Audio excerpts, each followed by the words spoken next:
So Donald Trump is getting strafed in part by the media over taking on Boeing. You probably know the backstory. The president-elect, with a single tweet, that's the way he communicates, folks, get used to it, said that Boeing's contract, he said, for $4 billion to build the next Air Force One was too costly. Cancel the order, he said. Well, it's a little more complicated than that. We now know Boeing actually has a $170 million contract to plan the next 2 Air Force One airplanes. It's the only American manufacturer capable of doing this, and has been building these planes going back to FDR.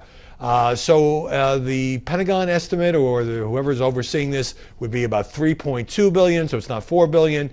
That's not the part that interests me, because it's certainly fair to critique what Trump did, and indeed the way in which he had negotiated with Carrier over saving those Indiana jobs rather than going to Mexico, then made a similar demand of another Indiana company. This also goes back to the call with Taiwan. I mean, Donald Trump is constantly getting hammered by the press for doing things differently. Excuse me.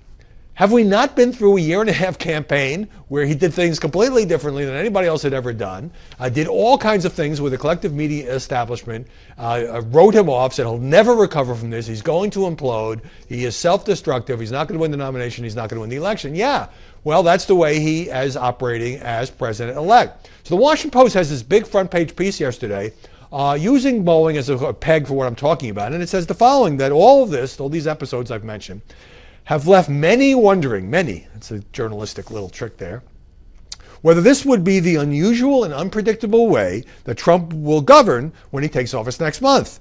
That style, including his opaque personal financial dealings and his sudden shots at certain companies, says the Post, has helped unnerve a corporate America that traditionally craves stability. Some business leaders and economists have worried whether executives can speak their minds about the president-elect or his policies without fear of facing Trump's rage. Well, I am really, really concerned about these corporate executives that crave stability. Just imagine if they don't have stability, what will this world come to? Now, look, it's perfectly fair to cover these things, to find out all the details. Maybe Trump didn't say it right. It wasn't a $4 billion contract. Same thing goes for the debate about whether or not the president-elect and the president of the United States should be negotiating with particular companies. Isn't that picking winners and losers, which conservative Republicans do not like? All of that is fair game for coverage. But what just riles me up again and again is this shocked and horrified coverage of Trump's style. The guy makes snap decisions. He makes everything personal. He uses Twitter as a weapon.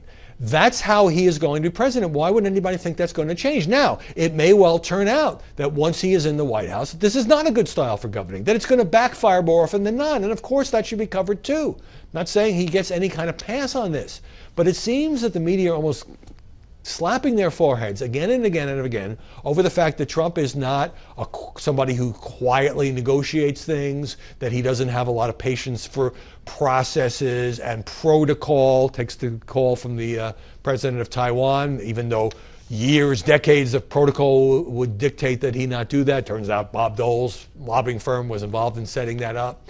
So I'm all for aggressive coverage of the new president. I'm all for raising these questions about how he does business and how he relates to business.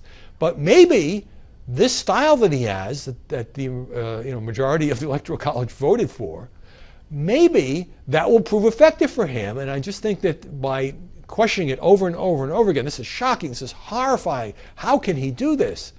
That the media are fighting the last war.